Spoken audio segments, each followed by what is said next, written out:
All right, and we are back again. And just when you thought there was two, there are three. What is up, Miss O'Malley? Hey.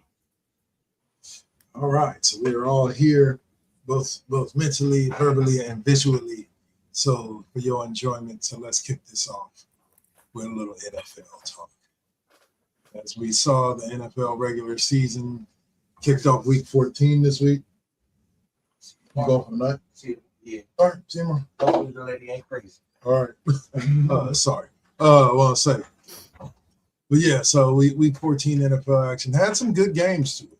I'll be honest. Not just today. Thursday night game was good as well because, call me a hater, call me what you want. But anytime the Dallas Cowboys lose, it's a good thing. So they lost to the Detroit Lions. Say 40 to friggin' 20, 40 to 30, 44 to 30, showing that, and I'm sorry, and you guys can take it from here and tell me what you think, but the biggest mistake that Dallas has made outside of giving Dak Prescott $60 million a year was trading Michael Parsons. I disagree. All right, let me know. So they got a couple of draft picks. They'll be low first rounders, but you expect them to be starters for this defense. The defense, even with Micah, it reminds me of the Raiders when they had Khalil Mack and Gruden traded Khalil Mack and everybody kind of lost their minds. And he said, hey, they were the, bottom third ranked defense with Khalil Mack. How worse can it get? So why not get a couple of draft picks and see if you can improve the team if you hit on those draft picks? The offense, we knew they'd be good. Dak is one of the perennially top quarterbacks in the league during the regular season. He needs a full team to actually compete in the playoffs, and the defense needs help. Instead of paying one guy who's going to get you 15 some odd sacks or so a year and still be ranked bottom third, to saving that money, putting it elsewhere, being able to bring in a couple of extra free agents and get draft picks, although late first rounders, I think that's the smart move. Although it looked like Dallas was going to try to keep Parsons, and it's all kind of unraveled late. So they were obviously chips in because Jerry Jones hates to let go of talent more often than not. But in the end, this was a good move for the franchise as they have increased their draft assets, their draft capital, and we'll have to see what they do. They got to hit in the draft for it to work. But if they can give Dak a top 10, top 5 defense, he has a chance to get them one bowl before he hangs up his cleats. All right, O'Malley.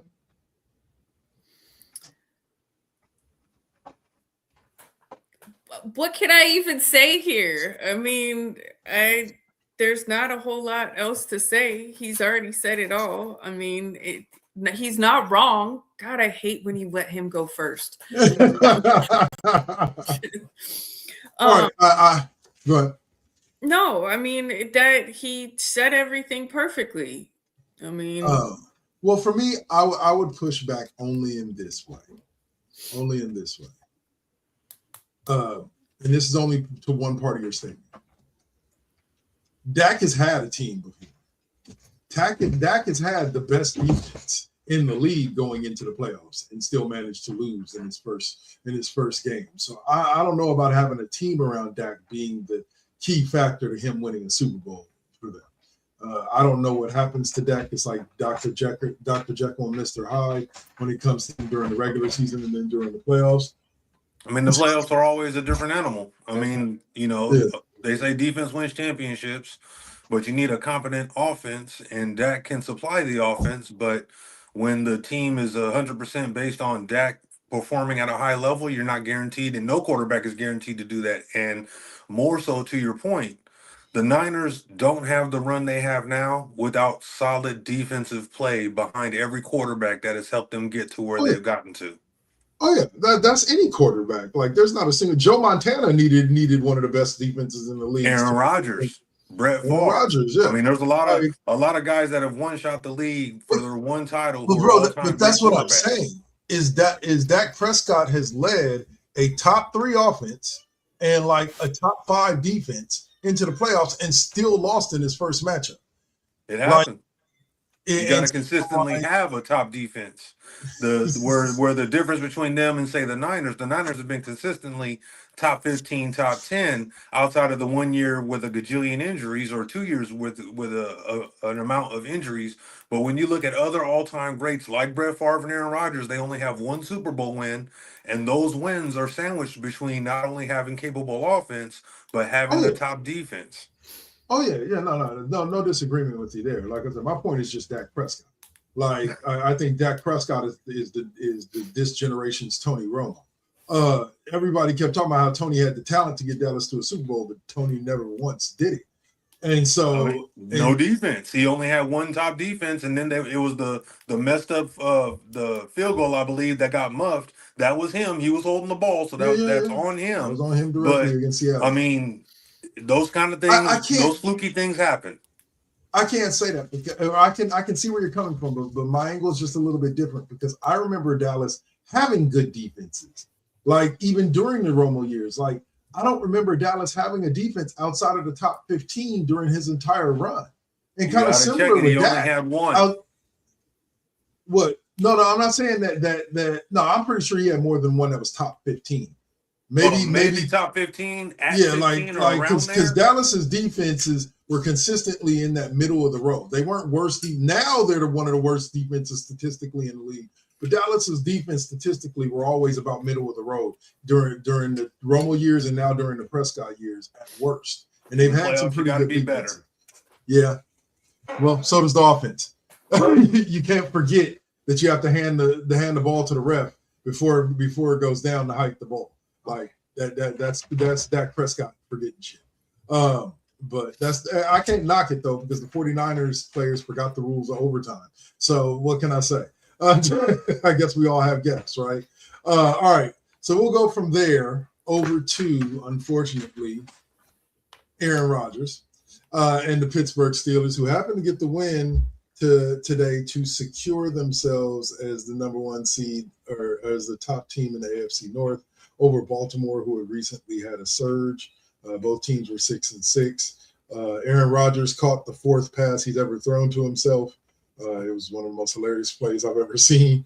Because, like, literally, the only reason why it was considered a pass and not an interception is because Rodgers had hold of the ball underneath 2 Baltimore defenders who were trying to grab the ball, and his knees were on the ground, and it looked like he had control of the ball. So they were like, well, he's down at that point by contact. And they're like, it's just a complete pass to himself for -1 yard. I was like, that's so damn retarded. I was like, that is just. Thank you, NFL. Thank you. Every week I ask myself, can the NFL get any more sideways? And I say no until something like that happens.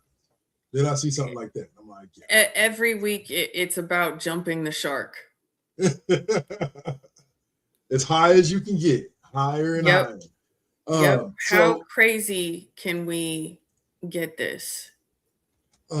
Here's the question I pose to you two.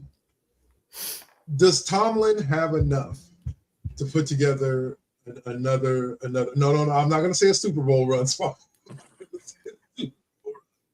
I'm worried about is he going to be able to get this squad to the playoffs? Because they're 7-6 right now, and it's not like they have an easy road. You know, even the Cleveland Browns can beat one of the teams from the AFC North on a given day, even though they got their butt stomped by the Tennessee Titans today. Does he have enough with Aaron Rodgers and DK Metcalf and Jalen Ramsey, TJ Watt, et cetera, to get this team to the playoffs? O'Malley, kick us off. I mean, to get them to the playoffs, maybe. Doubtful, but I don't. I mean, I haven't been impressed of what I've seen so far. So, and yes, there is some time left to go, but that's also that extra time to really fully shit the bed. Right now, it's partially shitting the bed. You know, it's one could say, well, there's time left that they can come back and they can finish strong. But yeah, there's also time left enough to like really seal the deal and not do a whole lot. Division is super close. So one fumble, and next thing they know, shit, Cincinnati almost beat Buffalo today. Well, and I mean, Seemed if like they I'm being should've. honest, I don't want to see them do shit. So, I mean, that's probably coming from a maybe a little bit of a biased point of view right there. But I honestly, at this point, don't want to see Aaron Rodgers on. I don't want to see a team that Aaron Rodgers is on do anything at this point. I want to see them suck for the rest of eternity until he is no longer playing football, because I am sick of hearing about Aaron Rodgers. Hopefully he'll be retiring after this year. We'll see. God, I don't think he's going to retire of his own volition. He's going to get knocked into retirement by some I young linebacker. I don't think his ego will let him retire of his own volition. He's chasing something now that he's not going to get again. Chasing that Super Bowl, bro. Yep. He won what? One? This was one. Yeah, but it's better to have won that one, right, and leave it at that than to what you're turning your legacy into now. Because you're a fucking joke. Like, not to offend those people who say, "How dare you mention pro wrestling during a sports show?" But one of the greats in the world of pro wrestling, John Cena, is retired. And his quote again. No, this is the first time he's ever retired. I thought he had retired before. No, he basically kind of left for Hollywood. Like, he didn't retire, but he just he stopped showing up every week. But this whole year has been his retirement tour. His last match will be next week. But he said that the reason why he chose now to retire is because he just doesn't feel like he can give the same performances that he gave in the past. And that's valid. Have you seen that man walking? It's a tragedy. His back is jacked. He needs to stop. Yeah, and I give him a lot of respect for that, because please just recognize that you're human and allow yourself to be human and just be like, it was great until it wasn't. Yeah, and being aware of that. Like, I hate to say it, I love Joe Montana. I think he stayed a year or two too long. Steve Young even stayed too long with all the concussions, to be quite honest, because that was before, like, he would have been gone well before he was this day and age with all them concussions. Can we truly say that when guys like Tua exist out there? Hasn't Tua had a concussion for every month of the year? And they still put him out there. But that's because they still have him on the team. Trying to trade that, trying to get a new contract elsewhere, a big contract, especially in that position, when you're going to be harder to insure. Right. You've got all of these things, and I guarantee that some of what Tua is doing is against medical advice. Because he should not. I'm sorry.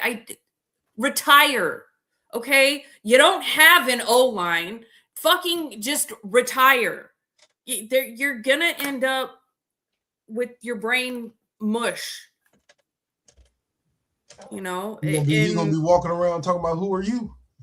Yeah. Right. And if you've already got kids, or if you want to have a family, be around to be there for your kid. There's no reason, especially stop putting your body on the line for a team like Miami. No shit. And we mean the professional team, not the college. The college is doing pretty good. We're gonna get to that a little bit later too, about whatchamacallit. I don't know if y'all overheard, but I think it's Swab, wasn't you just mentioning it, that Notre Dame said they won't even accept the bowl if it's given to them, since they didn't make the playoff? Yeah. Okay, bye. Ass down. Bye. Bye, cat. Anyway, sorry. My cat decided it wanted some attention, and I had to tell it not.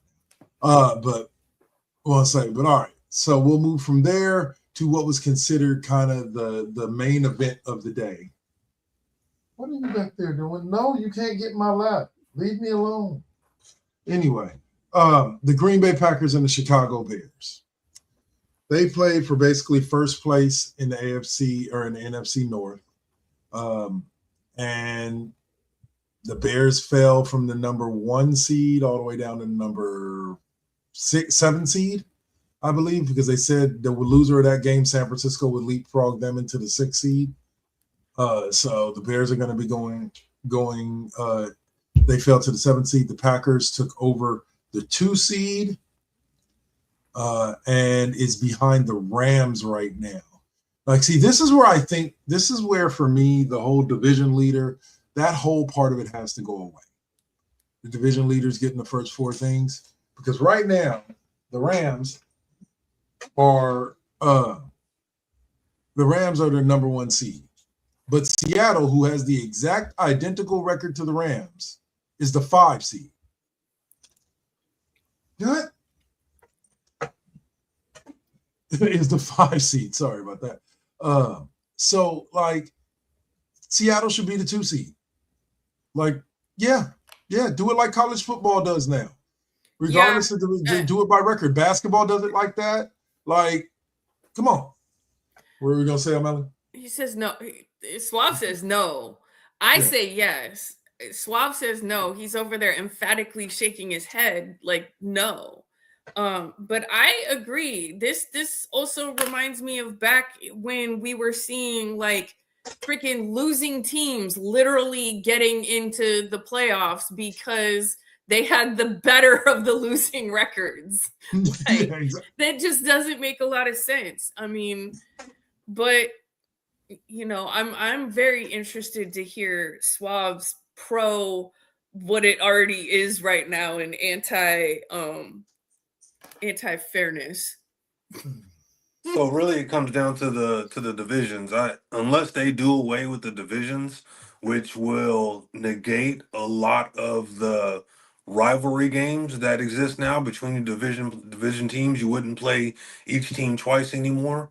Unless they do away with divisions, then yeah, I'm all for the top 6 seeds, and then the top 2, whatever the records, then there are no divisions to worry about. But right now, each division leader, even if they do often sometimes rarely have a losing record and get into the playoffs and get that first home game, they don't get the bye, but at least they get the home game. With divisions, if they're not going to do away with the divisions, I don't see how you can have a Seattle beat out a team as the 2nd place in their division, beat out another team that actually won their division, regardless of record, that is worse than Seattle's. I think that it's difficult. I mean, you never know how a season's going to play out. And just looking at, say, Pittsburgh and the Ravens, those teams, I mean, Ravens looked like a for sure playoff team, or at least getting to the playoffs. And then you've got Pittsburgh, who typically makes the playoffs at minimum under Tomlin. So there was no way to know that they were going to both be at 500 at this point in the season, battling to be 1 game over and 1 game under 500. So you never know how the seasons are going to necessarily play out. I'm for what you guys are advocating for, but to do so, you would lose a lot of divisional rivalry games that we've grown accustomed to. Okay. Here's where I disagree. Basketball didn't get rid of divisions at all. Basketball playoffs are seeded by record, not by division winners, not by division. It's all by your record. And yet they still have divisions. They just don't acknowledge division winners. Because here's the deal. The division title was always a participation trophy, so to speak. I get it. Some divisions are tough, and it's going to take a lot to win them. But the goal is to get into the playoffs. So the goal is to have a good enough record to get into the playoffs.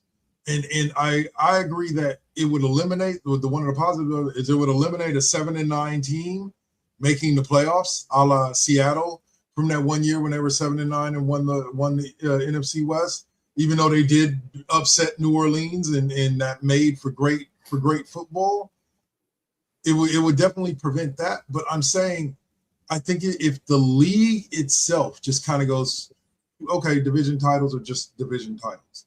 Like, they don't lock you into, they still get you a home game, because if your record is good enough to win your division, your record should be one of the top 4 records in the league.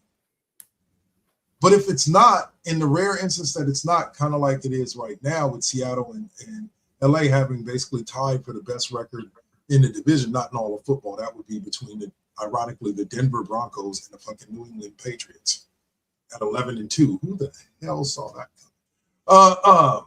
But you got 2 10-3 teams sitting on top. I would rather see them as the 1-2 than the 1-5. Like I think it kind of demeans. Could be made that strength of schedule, how things kind of play out. The two teams. I mean, it's just hard because of what we're used to in terms of the division winner always getting a home game, and now division winners might not get a home game, which is really what they've been battling for decades and decades since they did all the realignment from back in the day. So I mean, I understand the sentiment, and I'm about it. You would just have to essentially negate the division title deal that the NFL has compared to everybody else, where they're guaranteed a home game. The NBA used to have that. Like that's why your top 4 seeds before they went to the thing with the play-in and all that, they was the top 4 seeds were your 4 division winners, and then your 5th, 6th, 7th, 8th were your next best records. But I want to say it's been at least 10 years now since they've done away with the division format as far as the playoffs go, and it's just straight seeding 1 through 8, the 8 best records in basketball, or actually, sorry, the 10 best records in basketball. Which to me, look, I'm gonna say it like this: it's kind of like my same theory, and you guys can tell me what you think. That goes along with the NCAA basketball thing. Fuck it. If you're gonna have 10 teams that make it sort of just have everybody in the conference make the playoffs. 1 plays the 16, 2 plays the 15, just like they do in college basketball. Everybody makes playoffs. Everybody's got a shot at the NBA title. Some 20-win team will come out of nowhere and win 16 games in the playoffs or 20 games in the playoffs and win an NBA title. Let's do it. You're gonna dig it. Let's dig all of it. Because this leaving 2 or 3 teams out every year, just 2 or 3, not half of the conference. 2 or 3 teams out of each conference get left out every year, and that just seems wrong to me. You might as well just let them in too and let everybody make it a battle royale. Well, what do you think about that, O'Malley? I'm just over here laughing in my head this whole time because my brain went totally left. I'm over here giggling at a Pac-2 championship. Or the Oregon State and Washington State? Yeah, something like that.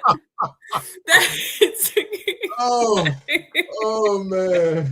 Talking about divisions and championships and titles and fucking just go to the Pac-2 and you've got a 50-50 chance. The Pac-2 next year is adding the Golden State Warriors, the San Francisco 49ers. Hey, I remember when that league, we thought we were getting Texas and Texas Tech, and it looked like everything was going to be roses. It looked like we were going to be a Power 5 conference, get into that group. And then next thing you know, I mean, the Pac-2, I ought to make a T-shirt. That's amazing. All right. So we got 2 more games to talk about here. First up on the docket is what in the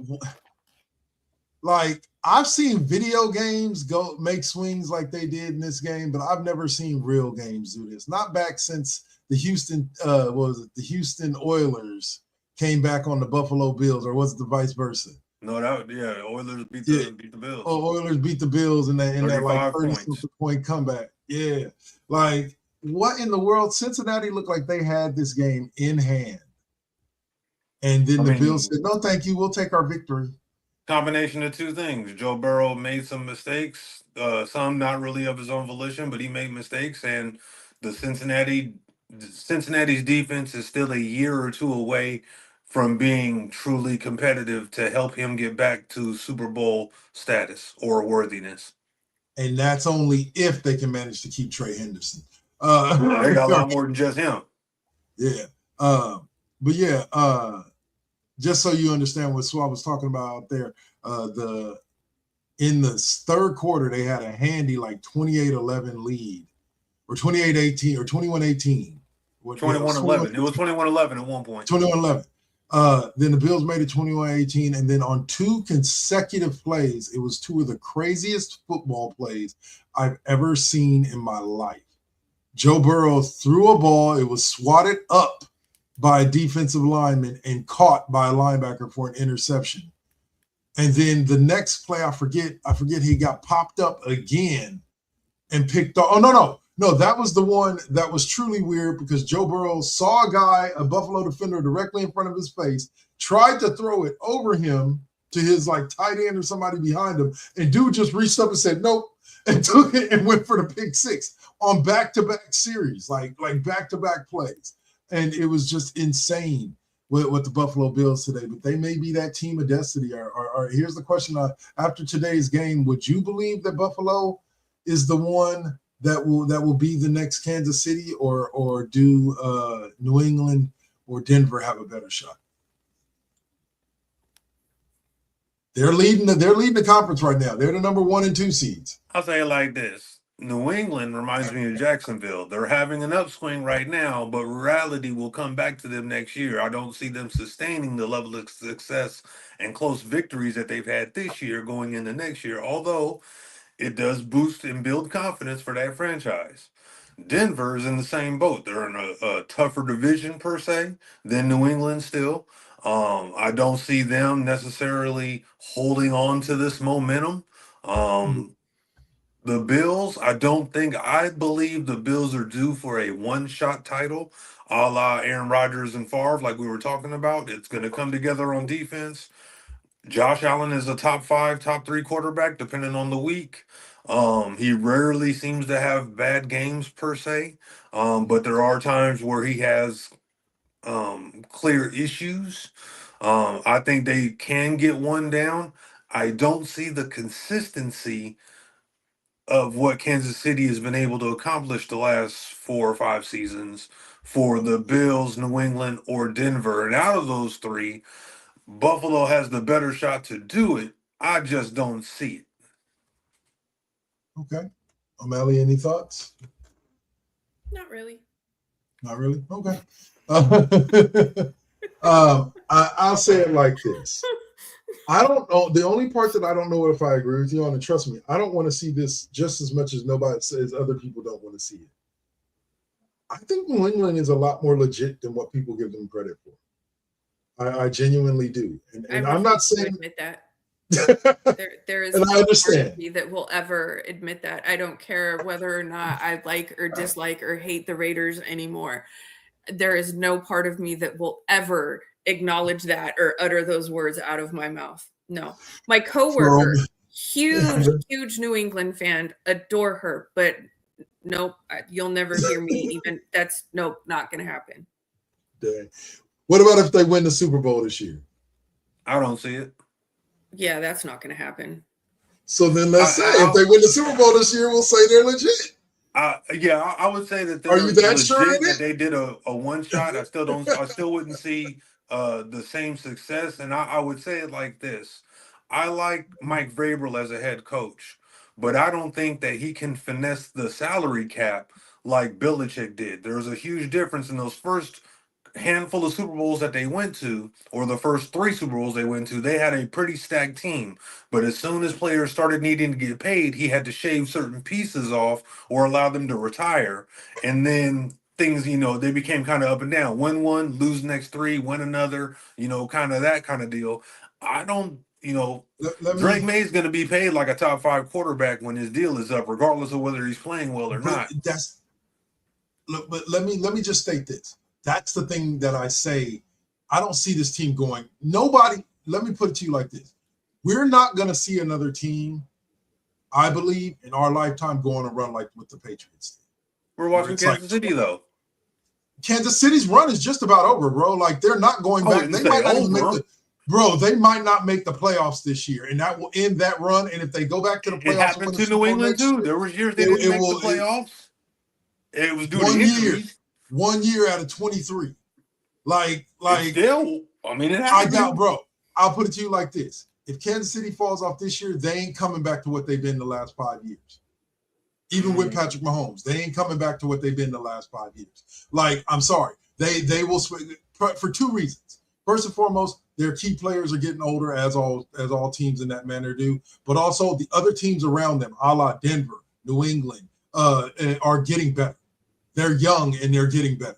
So they're only going to continue to get better. And Kansas City is only going to continue to cap out at wherever it caps out. I don't see Kansas City going on another run of going to 5 Super Bowls. Like, I don't even see them making 5 AFC championship games out of the next 10 years. I will say that. Now, if they may, I'll eat my shoe. Not really, but I'll eat my shoe if they make the AFC championship game this year. Because at this point, I don't Why even do know you if they're gonna hate make your the play. shoes so much? Oh man, but needless to say, like Kansas City, but I see New England. I agree with you. Like, they do remind me of early New England in the sense of that they have a lot of young players that they're not having to pay that much right now, and those players are still on rookie contracts for another 2-3 years. So if they can get, you're right, if they can get that consistency of play out of those key young players like they have been this year, I can see them squeezing 1 Super Bowl out of the next 3-4 years. Now, I'm not talking about a dynastic run like what the Patriots went on, where they won 5 and 9 years or so. No, nobody's doing that again. Like nobody's doing that. Kansas City came closest. They won 3 and 5. 3 and 5. They came that close. Good for them, but we're not going to see another Kermit Patriot. cut his hair, and it's all down. Yeah, I mean that's the only thing that I disagree with. I think Kansas City still has 7-8 years of Patrick Mahomes play. Lord willing for his fans. I know that you never know, injuries could happen or whatnot. But as long as you have a quarterback like Mahomes, Maybe if he grows back his hair. Stuck on that.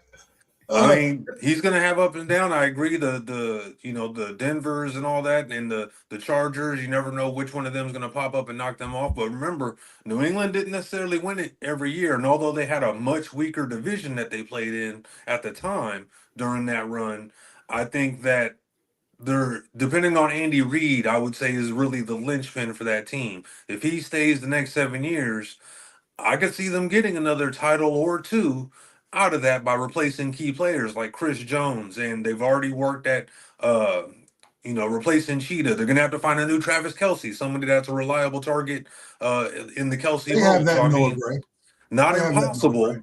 Just Yeah. I think that they have a couple key guys they could get and or not get, but groom. I do like Xavier Worthy and things like that. So I would never say it's not possible. I would see Kansas City continuing their run versus the Bills, New England, or Denver getting a run.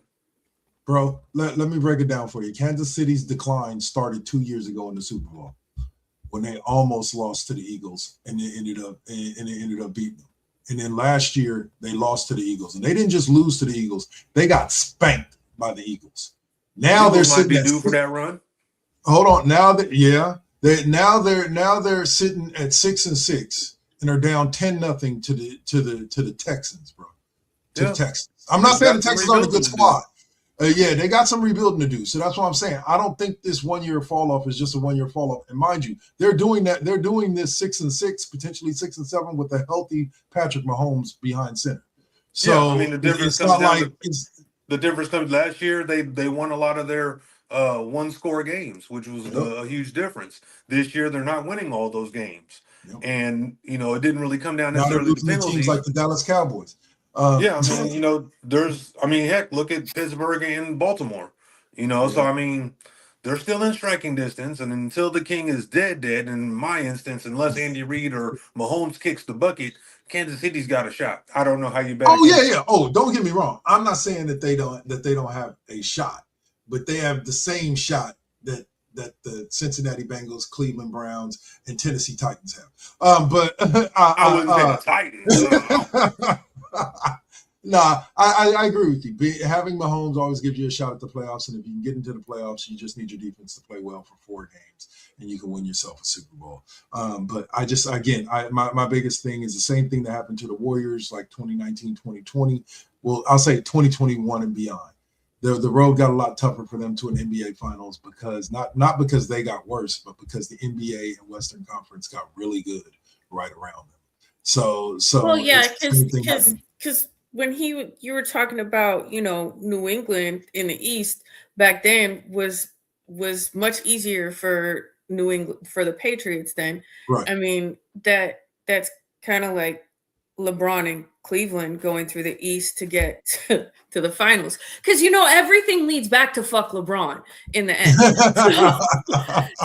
But that's exactly it. That does make a difference. Like, and you see where certain people and teams are struggling in certain areas. So, except for my boys who moved up a seed during their bye week with the Green Bay win over Chicago. Moved Chicago down to the 7th seed. Niners. Well, I guess that's better than dropping in your bye week, because that's kind of like getting fired on your day off, right? Pretty much. How do you get fucking fired on your day off? Well, ask Dennis Allen. Yeah. I hoped that Arizona or Atlanta could pull off the upset, but unfortunately, neither one of them could, and both got blown. So the Rams and Seahawks still sit. But the Niners at least have the Seahawks, the final game of the season. We'll see what happens with that. And Kyle Shanahan for head coach of the year. 90-something injuries and got that team at 9-4. Let's do it. Hey, he at least deserves the consideration. Yeah. When you have your players miss more days in a single season than most. Yes, but that's not the coach. That's a miracle. That is not the coach.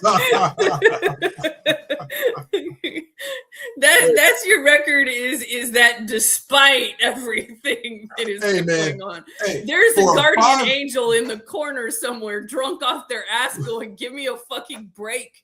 Right now. For a 5-game stretch, that man had Mac Jones looking like a prime Brett Favre out there flinging the football. So I got to give him credit for something. Was a top 10 picked quarterback.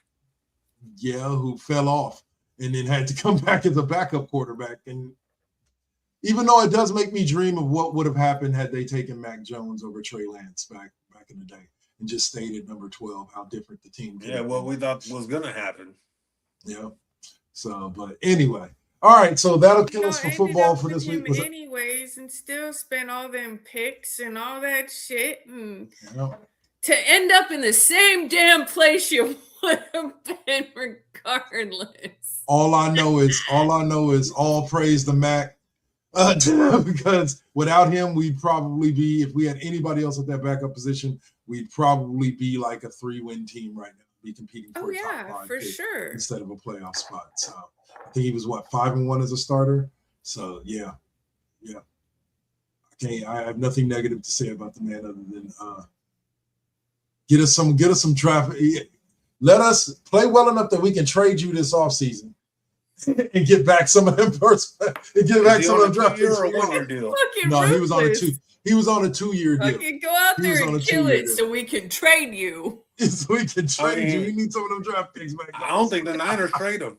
Even though he has good capital right now, and he's not the way your quarterbacks tend to go down throughout the season. You'd be dumb. Yep. Keep it. They're in a position they can't do it unless he thinks he can get somebody else to replicate what Mac Jones did. I think they're stuck with keeping him. I think Brock Purdy is proof that it doesn't matter how good your backup quarterback is. When the dominoes start to fall, them up can start falling like water. Because that one year it was Trey Lance, and it was Jimmy Garoppolo, then it was Josh Johnson, then it was Brock Purdy. It was just like I know it can't be our line. Where was the water boy in all of that? Oh man. All right. So we'll close football there. We'll come back and talk some NBA, get an update on the NBA Cup. And also on the second half of the show, we'll be talking some college football playoff as they announced the rankings today. And me and Swab were talking earlier about a new twist to the college football rankings with the whole the division or the conference winners don't matter anymore as far as the top 4 seeds. It's the top 4 seeds, the top 4 best teams in the thing. And what do we end up with our first year? 2 Big Ten teams at number 1 and number 2. Mm-hmm. Indiana. We'll get into that after the break. What's up? Indiana. Yeah, we'll get to talking about that right after the break. Y'all enjoy. We'll be back. the classroom.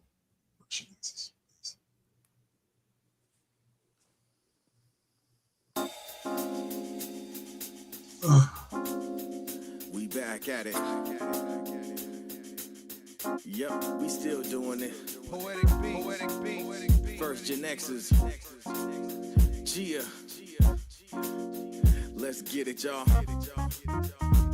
Come on. We back in the building. It's been a long time cooking in the soup kitchen. And I'm chilling with the same. Dropping these beats won't stop, nope, I can't. Let me get up in the lab, turn it up. Game on with the first GenXers. What's up? Let's flip on the switch or the Xbox and get up in my zone. I'm clowning. Let me clear my throat for a minute. Shout out to my folks while I'm in it. It ain't nothing but love, it's babe business. I really don't know what's so who ain't feeling this. And this is only the beginning. Now versus then, this is something for the chillin'. Poetic got the joints like McDonald's. I'm loving it. It's the first gen. We're now rocking with Poetic Beats. This is the first GenXers production. Get your PlayStations out. Get your Xbox out. Get your Switch out. Let's get it in, y'all. Holla back.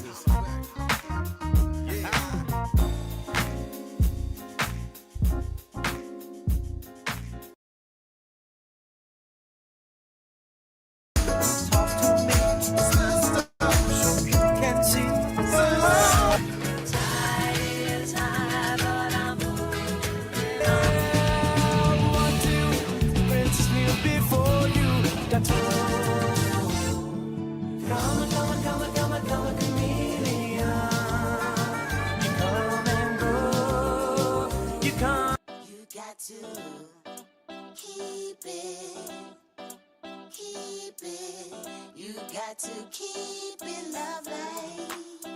You got to keep it. You got to keep it lovely. Success comes right after the struggle. I ain't even giving up on whatever I wanted. The tragedies I've seen, I can't even stomach. Most of y'all weak as shit and would've started running. Every time I make it back to the crib, I'm thankful the Most High let me see all of it. Grateful I'm lovely, and I'm being real with this. Please don't judge me. I'ma stay on my shit. I'ma keep it.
All right, and we are back.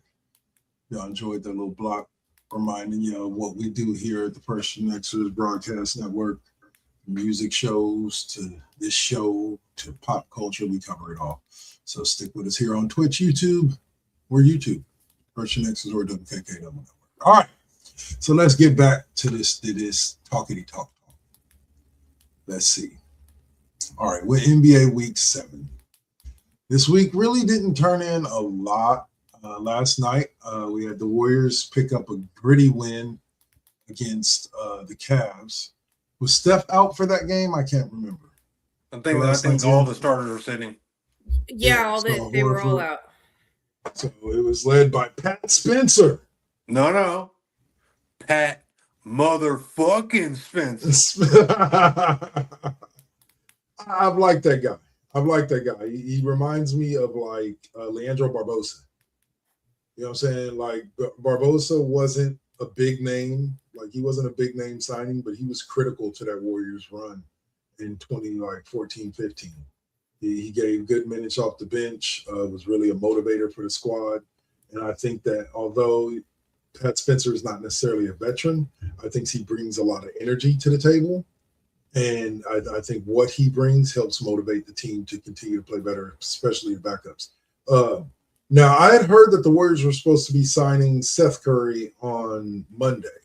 Did he play last night? I'm not sure about last night, but he didn't play today against Chicago. Okay. But he's on the squad. But he's on the squad. All right. Well, we also know that this week is going to line up starting on the 9th and 10th, which is 2 days from now. The NBA Emirates Cup, the final rounds. So we know pretty much who the 8 cats are. 8 teams are. It's going to be out of the East, the Miami Heat, and let's see. It's going to be the Miami Heat and the Orlando Magic, the New York Knicks, and the Toronto Raptors. For us older people that they don't have can't see them eyes there. New York Knicks for Toronto Raptors. That's going to be on the 9th. Out of the West, it's going to be the Phoenix Suns and the Oklahoma City Thunder. Taking on the Oklahoma City Thunder, and then the San Antonio Spurs taking on the Lakers. I still think out of the West it's going to end up being Oklahoma City and LA, but we shall see because the Spurs ain't no joke. Out of that field, give me one team. We'll start with you, O'Malley, that you think could win this all, even though it doesn't really matter. One team that could win it all? Yeah, you need to see the brackets again? Yeah, because I don't even have my glasses on, so that's just great. There you go. Got the Miami Heat, or Orlando Magic, Knicks and Raptors, Suns and Thunder, Kevin Durant and the Suns and Thunder, and Wemby and the Spurs and the Lakers. Okay, so I think it's going to be Oklahoma. But if it wasn't Oklahoma, I would say hopefully the Spurs, anyone but the Lakers, and kind of out on the Suns just because of KD and all of that too. But also this is still just the midseason tournament, and who really fucking cares? Suave, not that I don't care. It's my job to care. I care, but like in the grand scheme of things, like. Yeah. It's really inconsequential. I don't even remember who won it last year. I remember the Bucks won one of the last couple of years, and the Lakers won the first. I'm going to tell you like this. This is one of the worst things the NBA has ever done. I can't wait for this shit to be over, because if I see another fucking team raise one of those stupid ass banners for this fucking bullshit ass halfway through the season bullshit cup, I'm sorry, they ought to burn those damn things. That's the weakest garbage I've ever seen in my life. But having said that, I don't see anybody that can beat the Thunder as long as they're healthy. They're playing the best basketball out of anybody in the league. And if I had to pick a number 2, I'd rather the Spurs do it, even though I can't stand that they got another number 1 pick generational talent in frickin' Wemby, when honestly they already got one. They didn't deserve another one. No shit. Well, if you suck bad enough, you kind of do. Nah, because they weren't the worst team in the league when they got Wemby, just like they weren't when they got Duncan. True. For me, I'm going to say this. I agree with you guys. I'm right there with you with the Thunder. I don't see anybody beating the Thunder. We're going to talk a little bit about the Thunder's fucking run to the season, which is only comparable to the Warriors' run when they lost like 3 games in the first half of the season with Luke Walton as their quarterback, or as they coach. Yep.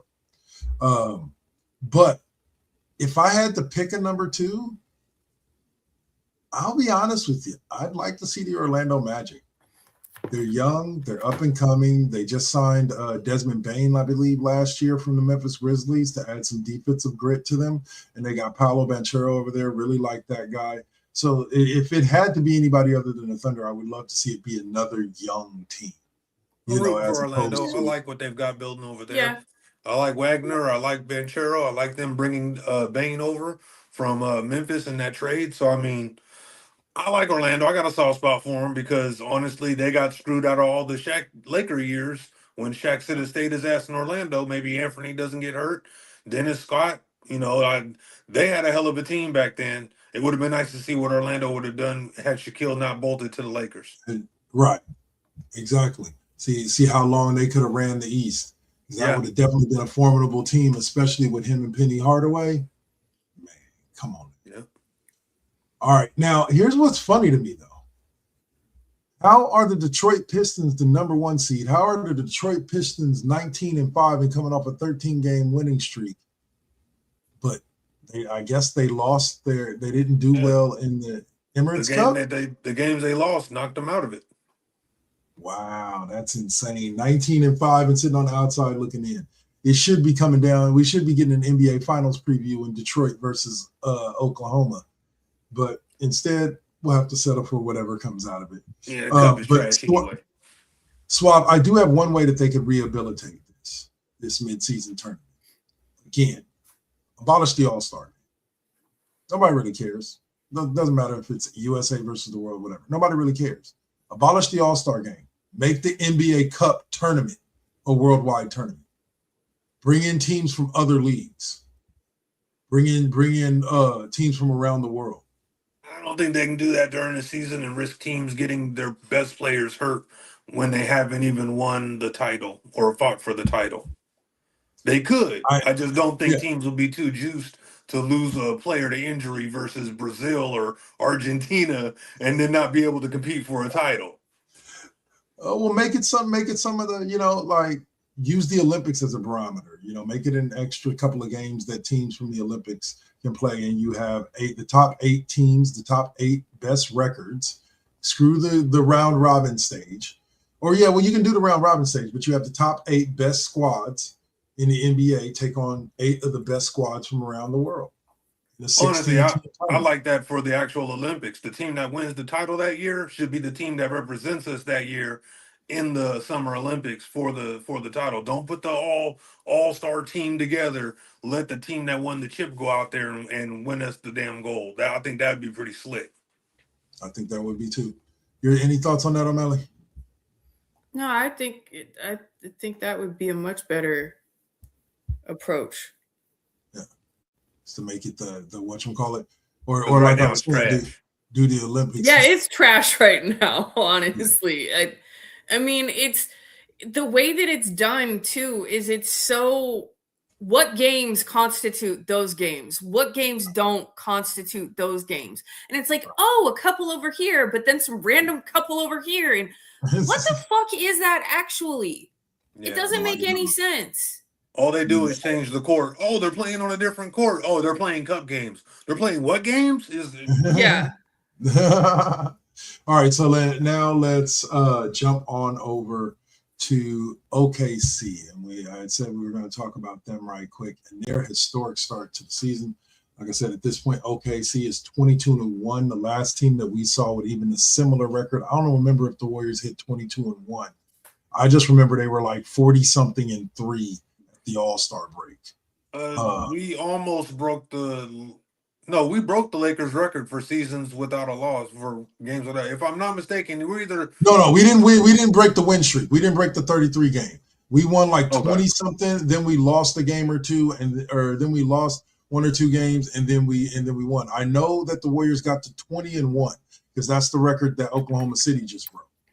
Is the Warriors okay. record from the 73-9 year. So I was before they started off super hot because that's when what's his name was subbing as the coach for us. Walton. Yeah, his son, Walton's kid. So, any Didn't thoughts he on go Oklahoma? Didn't he go to work for the Lakers and things didn't end up very well? No, to the Oh, Lakers no. and then the Kings. The Kings, where he got in It was trouble with when- that reporter in his Yes. hotel room because I guess he ain't too smart. Hold on. Mm, Yeah, couldn't keep it in his pants, more like it. yeah. Damn shame. Sorry about that. Stupid. I heard somebody knocking. Oh, we was gonna get a scene from a movie here.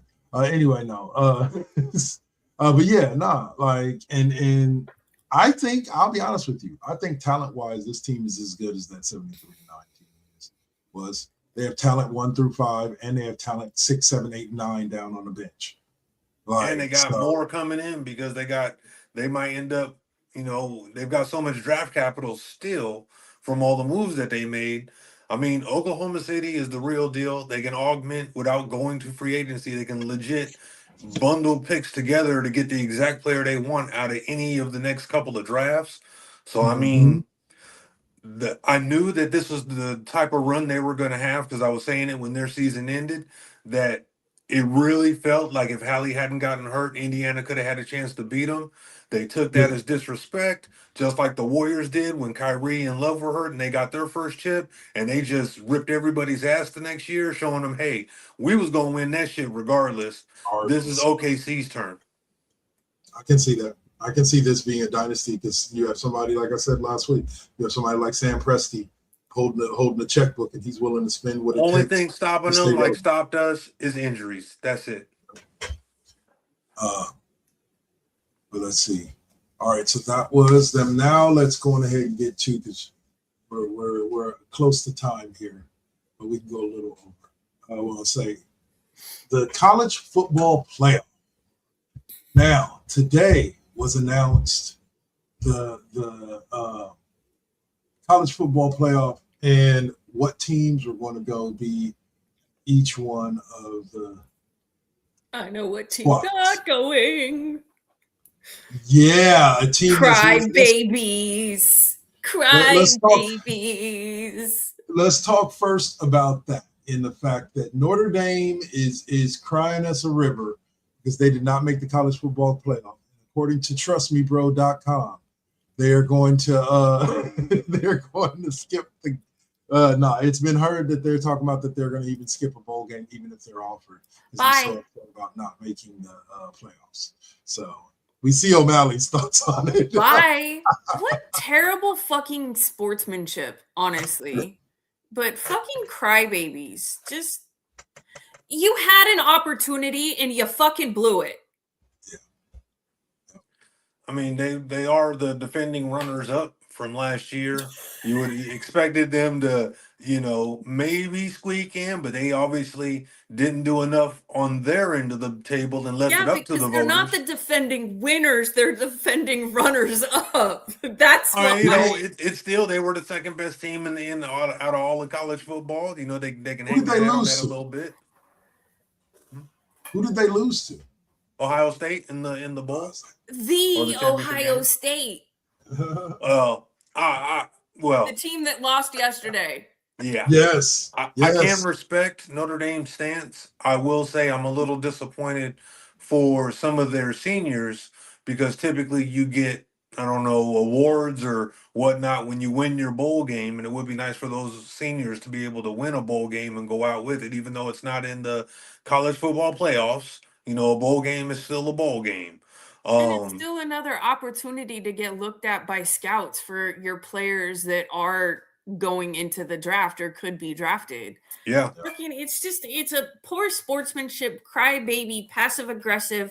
I'm going to pout and take my bat and ball and go home. Bye. We'll play without you. Yeah. Anyway, but no, 100%. But let's take a You look and at the LeBron teams can that. go fucking cry together. Oh, I love that. Anyway, all right. So let's look at this here and see what we've got as far as the brackets for the team that did make the college football. Well, I do know that USC has the number 1 2026 recruiting class, so Yeah, we should yeah. be Looking pretty next year, huh? yeah.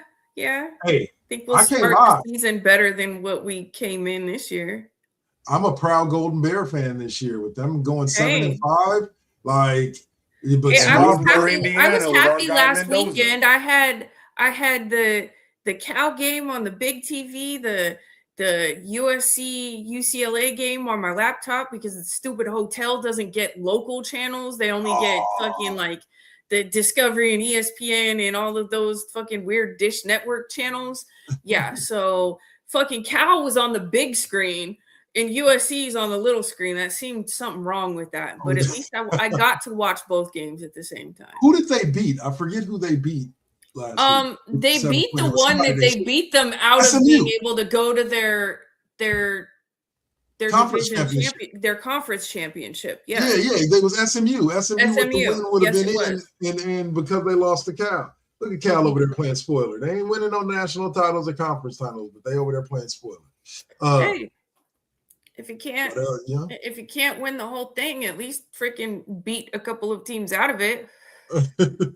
So the top 4 squads go as this: the Big Ten champion, Indiana Hoosiers.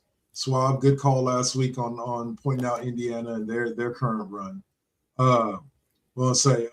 And the number 2 seed is the Ohio State Buckeyes, the Bullshit. Big Ten runner-up, which is kind of new because this year, again, as we talked about earlier with the basketball, college football for the playoffs has gone to a best team scenario instead of ranking them based on winning their conference. And those first 4 bye weeks being reserved for conference winners, it's now by strength of schedule, FPI, and all of that. And you can get what we got this year, which is 2 Big Ten teams as the number 1 and 2 seeds in the college football playoffs. We had Georgia and Tulane, I believe. No, Georgia and Texas Tech round out the top 4. Guys, your thoughts on the selection committee's top 4 teams? Ohio State should not have gotten a bye week after losing to Indiana. They deserved losing that game. They deserved to have to play in the first round of the damn playoffs. Having them drop 1 spot to 2 is the crazy.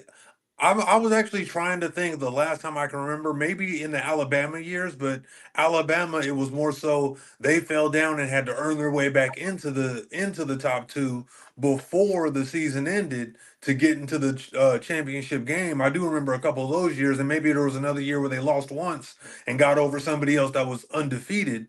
But for them to drop from 1 to 2 after losing that game, especially in the way they lost it, yeah, it was close. But they shouldn't get a first round bye. I thought that was the craziest thing I've ever seen so far during these playoffs. All right, Nomali, your thoughts on those top 4? I am so sick of fucking seeing Georgia and Ohio State in the top 4 that, like, it's nice to see a team like Texas Tech. I'm sorry, when's the last time you've been this relevant? Like when Michael Crabtree went there. Texas Tech, yeah, no shit. Yeah. That sideline catch, I'll never forget that. And Indiana, it's good to. I like to see them there, but it's. I'm really kind of sick of seeing Ohio State in that top 4, and I'm right there with Suave in feeling that they should not get a bye from this. They should not. They should have had to. I would have rather seen them fall to a 5 seed, and maybe like in Oklahoma or one of the other ones that actually did win their conference. Because I believe Ole Miss win? I believe Ole Miss won. Did they win the conference championship or like a Miami or somebody like that? But I know I agree. Ohio State didn't, and I know somebody else that did is not getting the first round bye, and I just think that's bullshit. I feel. So the top 12 rounds out like this. You got number 5, Big Ten, Oregon. Number 6 is SEC, Ole Miss. Number 7 was it SEC, Texas A&M? Or yeah, they're SEC. Number 8 is Oklahoma. Number 9 is Alabama. They squeaked in. Number 10 is Miami. 11 is Tulane, the Green Wave.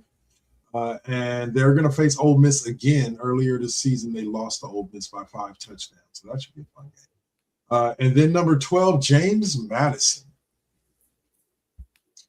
Guess the game is real, man. Like, just random cats will get in at times. Never know. Still ought to be 16 teams, but it's okay. Oh, don't worry. We're expanding to there.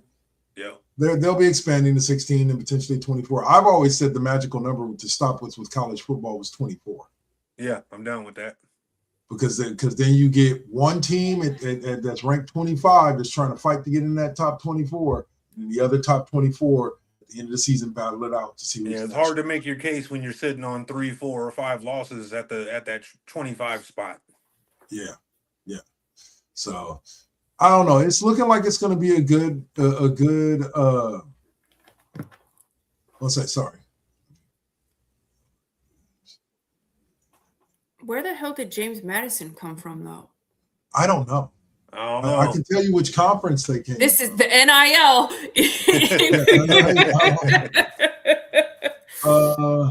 They're 12-1, and they're out of the Sun Belt. They finished first in the Sun Belt. Getting some love. No team from the Pac-2 went? I don't know. I'm calling bullshit. Let's say their only loss came a couple of weeks ago to Louisville, but they spent their entire season beating up on teams like Georgia State, Georgia Southern, Texas State, Marshall, Appalachian State, Washington State from the Pac-2. And that doesn't sound like a very strength of schedule to get them ranked that high. Louisville, and that was it. Yeah, good for them for making it in. They were able to squeeze in. You got to love the underdog story. It probably ends in the first round, but who knows? You never know. An underdog like that, coming in, maybe ruffle a feather and win a game or two in the college football playoffs. This is why we wanted the playoffs, because a team that like them, and really, not really for this team, but it was really for TCU. All those years that they were so freaking good and never got a chance to play in the playoffs, and then when they did get chances in big bowl games, they got annihilated. Yeah, but that's also what fucked Cal out of the Rose Bowl one year because of Texas. TCU and that weird off freaking BCS year that, we've got to give you a gimme and here's your participation trophy of the Rose Bowl. Yeah. Texas did it to us too when Mac Brown was sitting there campaigning with his punk ass. Oh man. All right, so I give me one early favorite. I think I know who both of y'all gonna say, but give me one early favorite. The hard favorite for me is Indiana because of his Cal roots with Mendoza at quarterback. I'm heavily rooting for Indiana to do something that the university hasn't had a ton of success in football. They've had other successes in different sports, particularly basketball, but for Indiana to have a chance to hoist the title, I mean, there's a lot of firsts. The first time they've beaten Ohio State in like 40 years. We were talking offline. Ohio State was like 80-something, 12-5 against Indiana. They hadn't been beaten since 1988. Damn. 1988. I was junior high school. I was just like, Jesus. And then the first time they've ever been ranked number 1 to win the game the way that they did was incredible to watch. So for me, they're the heavy, not the favorite. They're heavily who I'm rooting for. All right, O'Malley, your thoughts? I want to see Indiana Honestly, I really do. I'm sick of the SEC. I'm sick of freaking Ohio State. Clearly, I'm not going to be rooting for Oregon. But I'd like to see, and I mean, one could even say I should be saying that now of Indiana, but no, like I would like to see Indiana do it. I'd like to. Can we, especially now with the NIL and the transfer portal, can we move out of this like all these what The were SEC, the originally ACC, yeah, Liz, can we just get away from their stranglehold on everything all the way around? Like, and I'm not saying getting rid of conferences or divisions or things like that. That's a little drastic, but the way that we look at them, absolutely. A conference is not a conference now in the way that it's who's picked us up right now and how we're sharing TV rights. Like it's that's what a conference is more about these days than anything else, because clearly the way that the playoffs are set up and the way the NIL and the transfer portal now are working, like the big conference thing isn't as necessary. And you're gonna see more and more of these schools where you're like, hey, where'd they come from? Because it's yes, you're always going to have the big boosters at the certain schools, but some of the NIL is part of it that is evening that field out for schools that don't have the boosters, but they have talent that people want to invest in. Yes. Yeah, I'm 100% with you. Like I said, I'm not saying And good God, just not Ohio State again. Fuck. Yeah, even though I would find it mightily interesting if they did blow up the whole conference structure, split the country immediately in half, and create 2 gigantic conferences with multiple divisions. And basically your division would be based on your geographical area within the state. And so like you would still get Ohio State versus Michigan because they're both like right there in the same geographical area.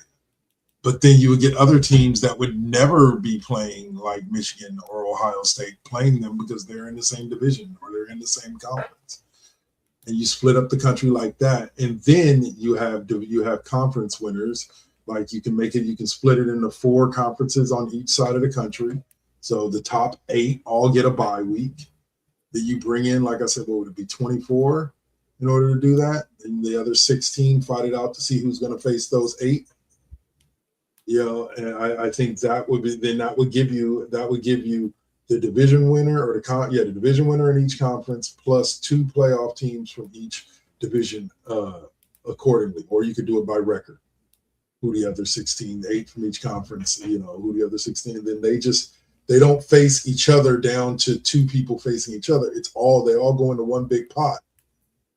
And they all play in a tournament, in a 24-team tournament with the 8 division winners getting the bye weeks beyond the first round and getting into the second round to face whoever wins those first round games. Yeah, I mean, John Gruden had a little, it was like a 30-minute video essentially talking about the same thing. He was like, what's the point of these conferences? What's the point of the conference title games? You got teams that didn't make their conference title games and they're in the playoffs versus teams that lost the conference title games and they're not. So there's definitely some tweaking to do. There's a lot of big money involved, which is going to be the caveat and what, hurts this from being able to really get pushed forward. All those Power 5 conferences, they want to keep their money to them and don't want to share the wealth per se. So it'd be very interesting to see how it would all unfold. But yeah, I'd be down for that one. For sure. All right, guys. So that will wrap it up for us for our other sports topics today. Because we all love the college football playoff. So we will be back. Well, me and O'Malley will be back next week. Next week is Suave's week off. So join us. I'm going to be watching Pac-2 football.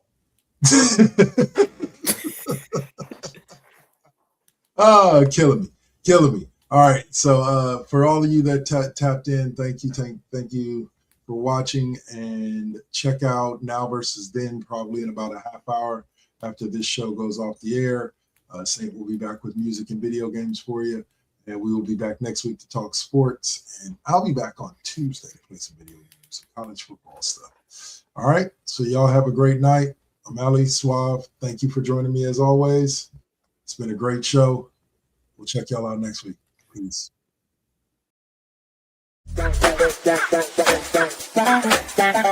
Bye.